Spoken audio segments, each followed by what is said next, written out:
बिस्मिल्लाहिर्रहमानिर्रहीम। आज हम एक्सरसाइज नंबर 2.3 है उसको समझेंगे। एक्सरसाइज नंबर 2.3 के अंदर जो फार्मूले इस्तेमाल होने हैं वो ये हैं कि आपने अगर डेरिवेटिव लेना हो किसी कांस्टेंट टर्म का जो डेरिवेटिव होता है वो ज़ीरो के बराबर होता है। कांस्टेंट टर्म कौन सी हो सकती है? मसलन हम 5 लिख सकते हैं, 5 एक कांस्टेंट टर्म है। 5 के अलावा अगर हम 15 लिख लें या 150 लिख लें, इधर कोई भी नंबर अगर हम लिखें 1 2 3 5 6 कोई भी नंबर। अच्छा, ये जो नंबर है ये नेगेटिव में भी हो सकता है। मसलन अगर हम यूँ लिखें कि डेरिवेटिव हमने लेना है किसका, -7 का, तो -7 हो, +7 हो या -70 हो, कुछ भी रकम हो, कांस्टेंट रकम होगी, उसका डेरिवेटिव किसके बराबर होगा? ज़ीरो के बराबर होगा। और अगर हम बात करें किसी वेरिएबल रकम की, मसलन ये एक फार्मूला हमारा हो गया। अगर हमने डेरिवेटिव लेना हो किसी वेरिएबल टर्म का, मसलन इस जगह पर लिखा हो x एक वेरिएबल है। अब ऊपर भी x है, नीचे भी x है। अगर ये दोनों चीज़ें सेम होंगी तो फिर इसका जवाब आएगा 1। इसका जवाब कितना होगा? 1 होगा। मसलन अगर यूँ लिखा हो d/dy, अब इस जगह पर y है ना, तो अगर ऊपर y होगा तो तब ये चीज़ किसके बराबर होगी? 1 के बराबर होगी। अगर यूँ हम लिखें d/d तो इस जगह पर हमें क्या लिखना पड़ेगा? थीटा। तो अगर ये दोनों चीज़ें सेम होंगी तो ये फिर किसके बराबर होगा? 1 के बराबर होगा। अगर यूँ लिखे d/dt तो इस जगह पर क्या होना चाहिए? t। तो यानी कि t का डेरिवेटिव रिस्पेक्ट टू t ये चीज़ किसके बराबर होगी? 1 के बराबर होगी। अच्छा, अगर ये चीज़ सेम ना हो, मसलन अगर यूँ आ जाए, इस जगह पर लिखा हुआ है जी d/dx और इस जगह पर क्या लिखा हो? y लिखा हो, तो फिर हम क्या करेंगे? सिर्फ ब्रैकेट को ख़त्म कर देंगे। इधर से ब्रैकेट ख़त्म हो जाएगी, ये बन जाएगा dy/dx। इसी तरह अगर लिखा हो d/dt और इस जगह पर क्या लिखा हो? थीटा लिखा हो, तो फिर हमने क्या करना कि ये ब्रैकेट ख़त्म कर देनी, क्योंकि ये दोनों चीज़ें सेम नहीं हैं। तो इसका जवाब आ जाएगा dθ/dt, इसका आंसर आ जाएगा। इसी तरह अगर इधर लिखा हो जी d/dy लिखा हो और इस जगह पर कोई चीज़ लिखी हो, मसलन हम क्या देते हैं, इस जगह पर लिखा हुआ है u लिखा हुआ है, तो इसका आंसर क्या आ जाएगा? du/dy। तो ये अब आपको क्लियर हो जाना चाहिए कि किसी कांस्टेंट टर्म का डेरिवेटिव 0 के बराबर होता है, और जिस चीज़ का डेरिवेटिव ले रहे हैं और उसी के रिस्पेक्ट लें तो वो चीज़ किसके बराबर होती है? 1 के बराबर होती है। यानी कि ये चीज़ सेम होगी तो 1 होगा, और अगर ये चीज़ सेम नहीं होगी तो ये फिर 1 नहीं होगी। कोई चीज़ पूछनी है? कांस्टेंट में 2/3 हो जाए कोई मसला नहीं है, ठीक है। बेशक फ्रैक्शन में लिखा हो, यूँ लिखा हो d/dx/2/3 लिखा हो, तो फिर भी कोई मसला नहीं। इसके ऊपर आपने क्वोशंट रूल नहीं लगा देना। क्वोशंट रूल उस वक्त लगता है जिस टाइम कोई x वगैरह लिखा हो ऊपर और नीचे कोई x में रकम हो। अगर ये 2/3 है ना, ये भी एक कांस्टेंट है, इसका भी डेरिवेटिव क्या होगा? 0 के बराबर होगा। अच्छा, अब अगर कांस्टेंट और वेरिएबल दोनों इकट्ठी आ जाएं, मसलन अगर लिखा हो जी 5x, क्या लिखा हो? 5x। अब ये कांस्टेंट टर्म है और साथ एक वेरिएबल है, तो कांस्टेंट बाहर आ जाएगा, कांस्टेंट बाहर आ जाएगा। यानी कि इधर शुरू में लिख देंगे और इधर लिखेंगे d/dx × x। अब ये देखो, इधर भी x है और इधर भी x है, ये किसके बराबर हो जाएगा? 1 के बराबर हो जाएगा, और 5 1s are 5। इसी तरह अगर लिखा होता है d/dy और इस जगह पर लिखा होता ay, क्या लिखा होता? ay। ये जो होता है ना ABC, ये भी कांस्टेंट होते हैं। ये जिस तरह ये मैंने नंबर लिखे हैं ना, इसी तरह ये जो ABC के अंदर शुरू में होते हैं ना ABC, इनको हम किसके तौर पर लेते हैं? कांस्टेंट के तौर पर ही इनको लिया जाता है। मसलन अगर हम कहें कि डेरिवेटिव लेना A का डेरिवेटिव 0 होगा, B का डेरिवेटिव 0 होगा, C का डेरिवेटिव 0 होगा, तो इसके अंदर A कांस्टेंट है, A ने बाहर आ जाना और पीछे क्या आएगा? d/dy और इधर ब्रैकेट में क्या आ गया? y। अब ये चीज़ दोनों सेम है, तो इसका जवाब कितना हो जाएगा? ये A शुरू वाले लिखा और इस जगह पर 1 लिख दिया, और इसका जवाब कितना आ गया? A आ गया। अच्छा, अगर मैं थोड़ा सा क्वेश्चन चेंज करूं, अगर मैं इधर यूं लिख दूं कि डेरिवेटिव लेना किस चीज़ का? d/dx, इधर मैंने x लिख दिया और इधर मैं लिख देता हूं जी 5y। क्या लिख दिया? 5y। अब क्या होगा? ये जो 5 है ना, इसने बाहर आ जाना है, 5 ने किधर आ जाना है? बाहर आ जाना है, और साथ ये जो y है इसके साथ हम लिखेंगे d/dx × y, ठीक है। अब ये चीज़ दोनों सेम नहीं है, अब इसका जवाब 1 नहीं आना, तो फिर इसका जवाब क्या आना है? इसको हम लिखेंगे 5 into d y divided by d x. अगर ये चीज़ सेम ना हो तो ब्रैकेट सिर्फ हम ख़त्म करते हैं। तो ये हमने क्या लेके तीसरी चीज़ पढ़ ली है। पहली चीज़ क्या थी? अगर कांस्टेंट टर्म का डेरिवेटिव लें वो 0 के बराबर होता है, और अगर वेरिएबल टर्म का डेरिवेटिव विद रिस्पेक्ट टू वही वाली रकम हो, x है तो विद रिस्पेक्ट टू x वो 1 के बराबर होता है। और अगर वो चीज़ें सेम ना हों, जिस तरह इधर ये लिखा हुआ है ये चीज़ सेम नहीं थी, मसलन ऊपर y या नीचे x है, तो फिर उसको हम ब्रैकेट ख़त्म करके लिख देते हैं। अच्छा, अगर अब हमारे पास डेरिवेटिव दो रकमों का जो लेना है, यानी कि डी ओवर डी एक्स, और इधर कितनी रकमें लिखी हों? 2 रकमें लिखी हों। मसलन इधर लिखा हो 5 प्लस एक्स, क्या लिखा हो? 5 प्लस एक्स। तो ये डेरिवेटिव पहली रकम के साथ भी आएगा और डेरिवेटिव दूसरी रकम के साथ भी आएगा। ये आ गया G D over d x into 5 plus x. अब ये जो डेरिवेटिव है ये दोनों टर्म के साथ आ जाएगा। इसको हम लिखेंगे D over d x into first term, ये दरमियान में प्लस है तो इधर हम क्या लिख देंगे? प्लस लिख देंगे, और D over d x into x लिख देंगे। अब ये बताओ ये क्या है? कांस्टेंट है। कांस्टेंट का डेरिवेटिव क्या होता है? 0। और ये दोनों चीज़ें क्या हैं? सेम है, तो इसका जवाब कितना आ जाएगा?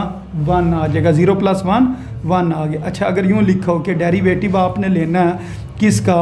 5x + 7 का, 5x + 7 का आपने डेरिवेटिव लेना, तो किस तरह लेंगे डेरिवेटिव? डेरिवेटिव फर्स्ट टर्म को, डेरिवेटिव सेकंड टर्म का, D over d x into 5x, फिर प्लस फार्मूले का लिखेंगे D over d x into 7। अच्छा, अब इसके ऊपर क्या करेंगे? ये कांस्टेंट और वेरिएबल है, कांस्टेंट ने बाहर आ जाना, तो कांस्टेंट बाहर आ जाएगा और इधर क्या आएगा? D over d x into x.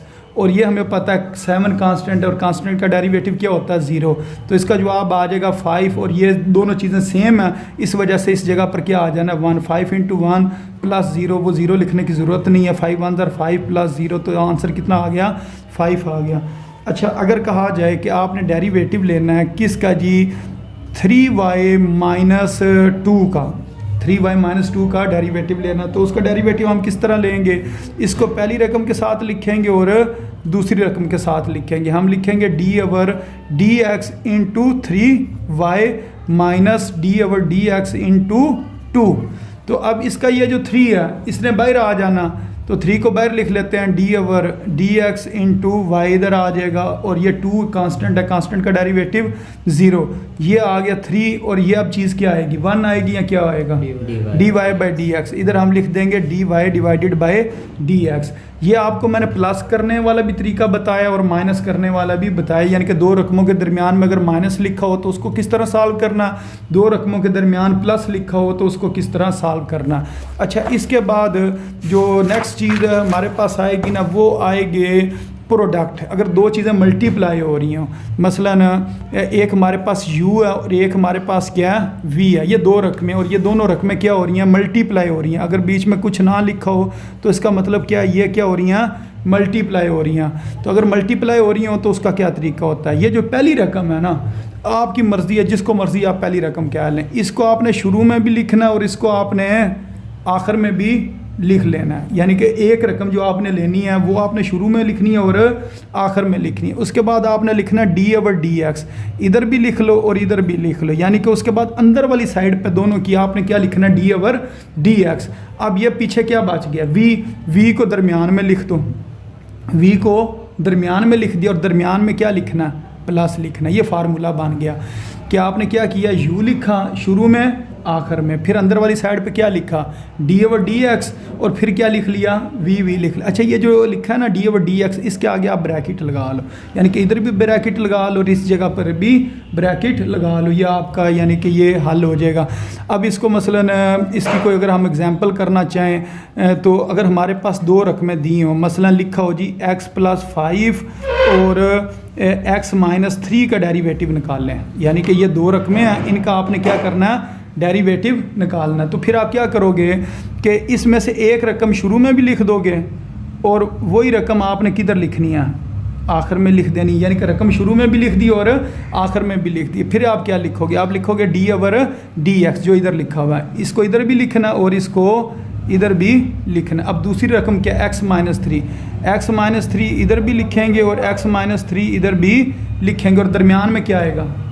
Plus आ जाएगा।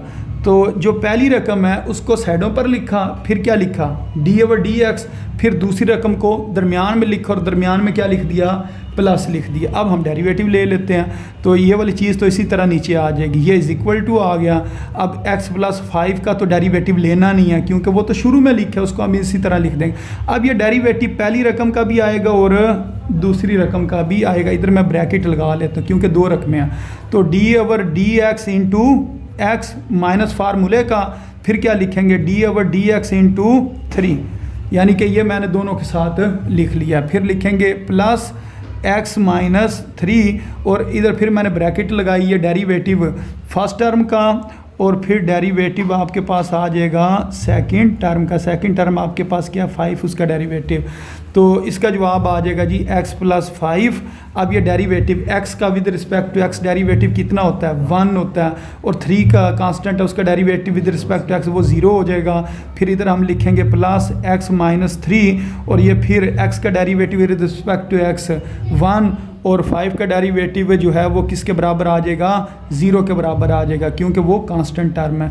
अच्छा, अब इसको हम यूँ लिखेंगे x+5 multiply 1 plus x minus 3 और इस जगह पर हमने क्या लिख देना है 1 + 0 यानी कि 1। अब जब 1 ने मल्टीप्लाई होना तो ये क्या आ जाएगा x+5 ही आ जाएगा और इसको अगर 1 से मल्टीप्लाई करेंगे तो क्या आ जाएगा x माइनस 3। तो ये x और x कितना हो गया 2x और 5 में से 3 जब निकालेंगे तो कितना जवाब आ जाएगा 2 जवाब आ जाएगा। अगर मज़ीद अगर यहाँ से 2 कॉमन लेना चाहें तो कॉमन ले लो, x+1 2 × x+1 इसका आंसर है। यानी कि प्रोडक्ट रूल ये वाला जो होता है ना इसका नाम क्या होता है प्रोडक्ट रूल, यानी कि इसको कहते हैं प्रोडक्ट रूल। प्रोडक्ट रूल ये अभी मैंने आपको समझाया, जो फर्स्ट टर्म है उसको आपने शुरू में लिखना, आखिर में लिखना है, d/dx लिख लेना और दरमियान सेकंड जो टर्म है उसको आपने किधर लिखना है दरमियान में लिखना और दरमियान में क्या लिखना है प्लस लिखना है। अब एक और जो इस्तेमाल होता है ना वो है क्वोशंट रूल। अच्छा, इसके बाद हम ना क्वोशंट रूल को समझते हैं। क्वोशंट रूल के अंदर हमारे पास 2 रकमें होती हैं, मसलन एक u है और एक v है, एक u और एक v। अब ये जो नीचे वाली टर्म होती है या रकम होती है इसको आपने नीचे ही लिखना और लेकिन इसके ऊपर आपने क्या लिखना स्केयर लिखना और इसको आप शुरू में लिखोगे और आखिर में लिख लोगे, यानी कि नीचे वाली रकम को स्केयर में लिखना और शुरू में लिखना और आखिर में लिखना। फिर आपने लिखना d/dx, इधर भी लिख लेना और इधर भी लिख लेना, d/dx इधर और इधर। ये जो ऊपर लिखा हुआ ना u, अब इस u को आपने इधर लिखना यानी कि ऊपर और दरमियान, और इसके दरमियान में आपने क्या लगाना माइनस लगाना है। ठीक है, प्रोडक्ट रूल में प्लस होता है और इधर क्या होता है माइनस होता है। अब इसकी हमने एक मिसाल करने लगे थे, वो मिसाल ये थी कि हमारे पास अगर 2 रकमें दी हों, एक रकम कौन सी है ये इधर करो किताब, एक रकम लिखी हुई है जी 2x माइनस 3 और नीचे लिखा हुआ है जी 2x + 1। इसका हमने ना क्वोशंट रूल इसके ऊपर अप्लाई करना है। क्वोशंट रूल किस तरह अप्लाई करेंगे, एक लाइन लगाएंगे सीधी जिस तरह ये लगी या नीचे वाली जो रकम है इसका हमने क्या ले लेना स्केयर ले लेना। अब इसी रकम को हमने शुरू में लिखना है 2x + 1 और इसी को हमने आखिर में लिख लेना 2x + 1। फिर लिखेंगे d/dx, इधर लिख लिया d/dx और इधर भी लिखा d/dx और ये जो ऊपर रकम लिखी हुई है इसको हमने अंदर लिख लेना 2x माइनस 3 और इधर भी लिखेंगे 2x माइनस 3 और इस जगह पर क्या आ जाएगा माइनस आ जाएगा। तो ये इज़ इक्वल टू लगाए, इसको इसी तरह इधर आप लिख लेना और ये आ जाएगा जी 2x + 1 की पावर कितनी 2 और ये आ जाएगा आपके पास 2x + 1। अब ये आपने ना डेरिवेटिव लेना है पहली रकम का और दूसरी रकम का, तो ये आ जाएगा d/dx into 2x minus d/dx into 3। फिर ये हम लिखेंगे -2x माइनस 3 और फिर ये वाला जो डेरिवेटिव है इसको दोनों रकमों के साथ लिख देना, फर्स्ट टर्म के साथ भी और सेकंड टर्म के साथ भी।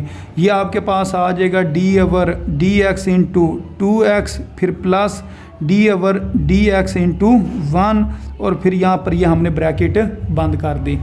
अब इसके बाद हमने क्या करना, ये जो 2 है इस 2 ने बाहर आ जाना, यानी कि इधर लिखते हैं 2x + 1 और इधर से ये 2 बाहर आ जाएगा d/dx इंटू x और ये 3 कांस्टेंट है, कांस्टेंट का डेरिवेटिव क्या होता है 0 होता है, 2x माइनस 3 और इसका ये 2 बाहर आ जाएगा, इस डी ओवर डी एक्स के शुरू में आ जाएगा, D over d x into x, और ये 1 कांस्टेंट है और कांस्टेंट का डेरिवेटिव क्या होता है 0 होता है, और नीचे वाली चीज़ उसी तरह लिख देंगे 2x प्लस 1 का होल स्क्वायर। तो इसको हम लिखेंगे जी 2x प्लस 1 इंटू 2 और ये x का derivative with respect to x ये किसके बराबर है 1 के बराबर है, माइनस 0 को लिखने की ज़रूरत कोई नहीं है। फिर माइनस 2x माइनस 3 और ये साथ लिखेंगे 2 और x का derivative with respect to x वो किसके बराबर होता है 1 के बराबर होता है, और प्लस 0 को भी लिखने की ज़रूरत नहीं है, और नीचे आ जाएगा 2x प्लस 1 का होल स्क्वायर।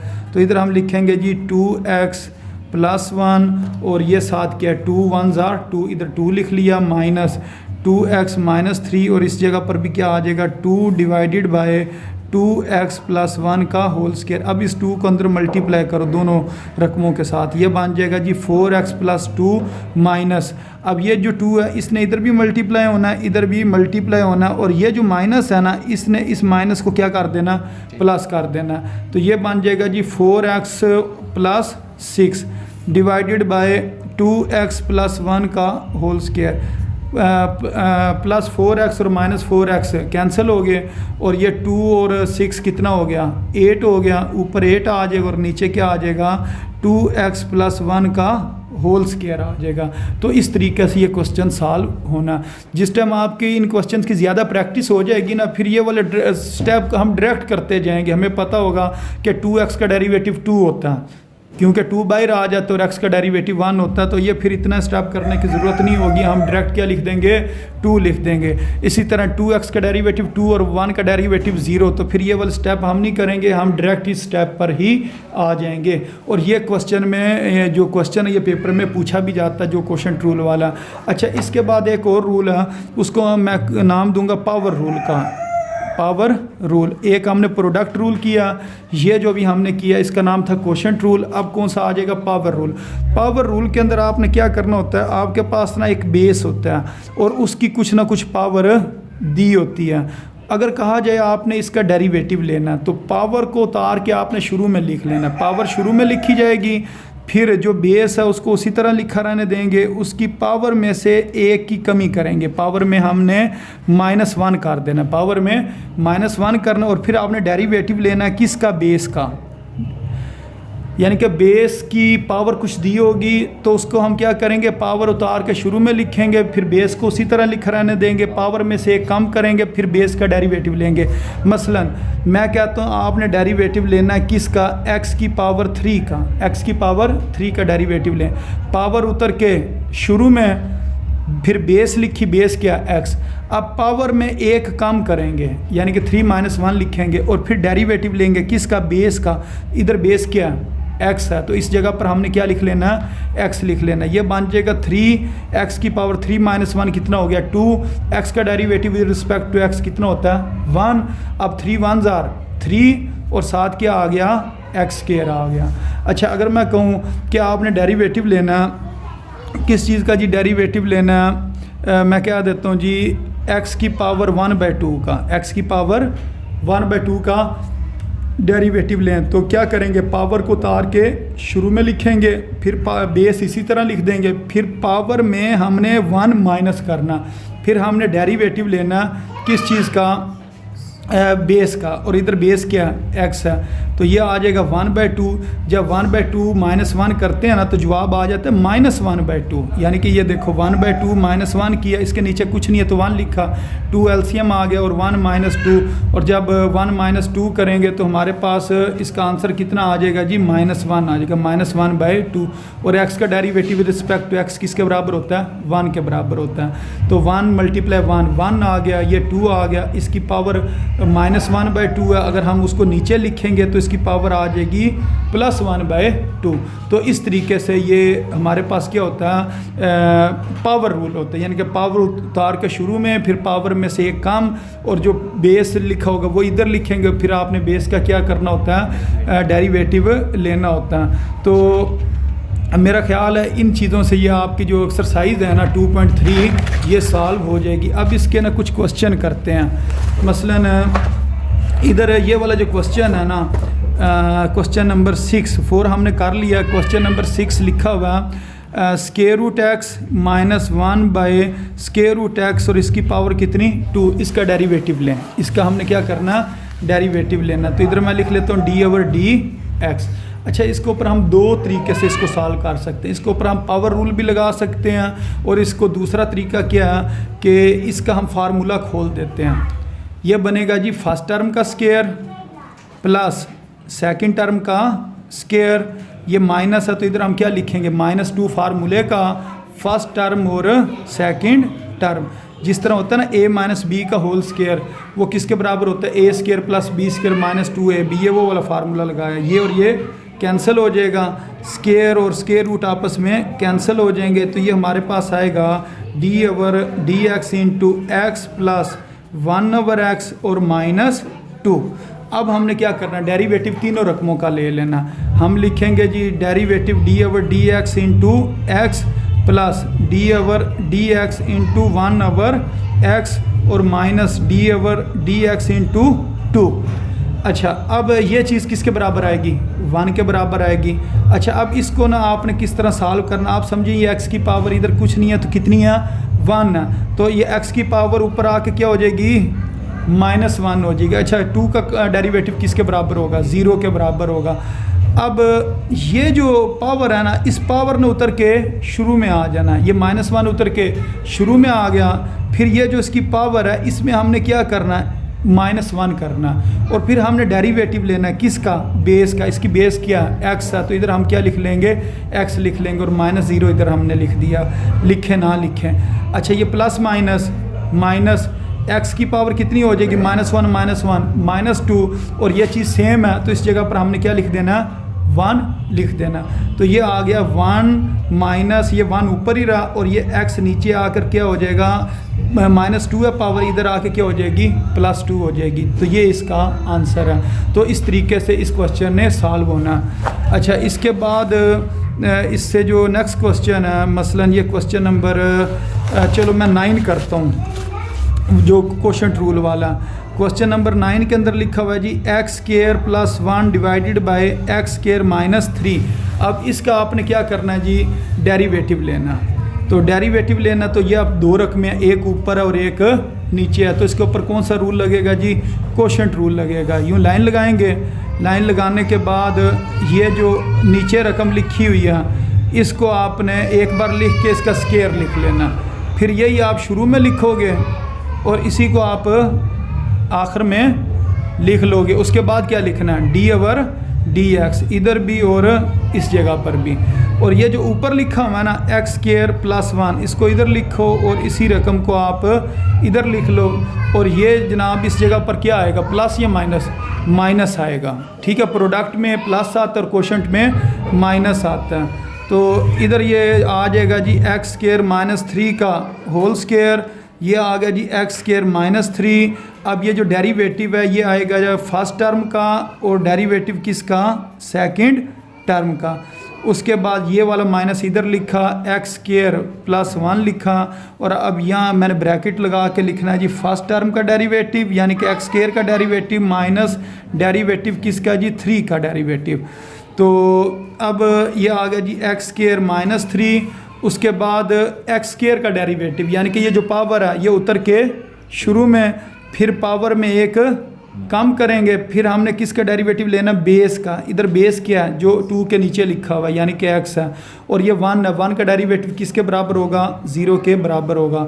फिर माइनस लिखेंगे, ये आ जाएगा जी x² + 1, और ये फिर उसी तरह x² है ना, इसका डेरिवेटिव पावर उतर के शुरू में एक पावर कम करेंगे, फिर हमने क्या करना, बेस का डेरिवेटिव लेना, बेस हमारे पास x है, और ये 3 है, कांस्टेंट है, कांस्टेंट का डेरिवेटिव किसके बराबर है, 0 के बराबर है। बाकी उसी तरह हम डिवाइडेड बाय का साइन लगाएंगे, निचली टर्म को सेम उसी तरह ही लिख देना। ये हमारे पास आ जाएगा जी x² -3, और फिर ये आ जाना 2x की पावर 2 - 1 हो गई। x का derivative with respect to x 1, 0 लिखने की ज़रूरत नहीं है, माइनस x² + 1, और ये आ जाएगा 2 × x की पावर 2 - 1 ना लिखो ना लिखो, और x का derivative with respect to x वो किसके बराबर होता है, 1 के बराबर है। मैं 0 का अब नहीं लिख रहा हूँ, और ये नीचे क्या आ जाएगा जी, एक्स स्क्वायर माइनस 3 इसका होल स्क्वायर। तो ये बनेगा जी एक्स स्क्वायर माइनस 3 और ये इसको सॉल्व करेंगे कितना जवाब आएगा, 2x आ जाएगा, माइनस एक्स स्क्वायर प्लस 1 और इसका जवाब कितना आ जाएगा, 2x आ जाएगा और नीचे आ जाएगा जी एक्स स्क्वायर माइनस 3 का होल स्क्वायर। अब ये जो 2x है ना, इसको आपने अंदर मल्टीप्लाई करना दोनों टर्म्स के साथ। इसी तरह इसको इधर मल्टीप्लाई करो, इधर मल्टीप्लाई करो। ये जो माइनस है ना, इसको इधर आपने अंदर मल्टीप्लाई करवाना है वो साइन चेंज करने के लिए। ये बन जाएगा 2x की पावर 3, एक एक्स ये है, 2x ये है, 2x की पावर 3 माइनस 6x, फिर ये लिखेंगे माइनस 2x की पावर 3 माइनस प्लस माइनस और साथ क्या आ जाएगा, 2x आ जाएगा और नीचे क्या आ जाना जी, x की पावर 2 माइनस 3 का होल स्क्वायर। अब ये और ये कैंसिल हो जाएंगे तो जवाब कितना आ जाना, माइनस 8x, माइनस 6x और minus 2x, minus 8x divided by x square minus 3 का होल स्क्वायर। तो ये इसका आंसर है। तो इस तरीके से ये जो क्वोशंट रूल वाले ना क्वेश्चन इन्होंने सॉल्व होना है। इसके अंदर भी आपका क्या लग जाएगा, क्वोशंट रूल लग जाएगा। तो ये नीचे वाला तो स्क्वायर और स्क्वायर रूट कैंसिल हो जाएगा, लेकिन जब ऊपर आप लिखोगे ना, इस जगह पर ये जब चीज़ लिखी जाएगी तो फिर इसकी जो पावर होगी ना 1/2 होगी, वो उतर के शुरू में आएगी, फिर पावर में आप एक कम करेंगे।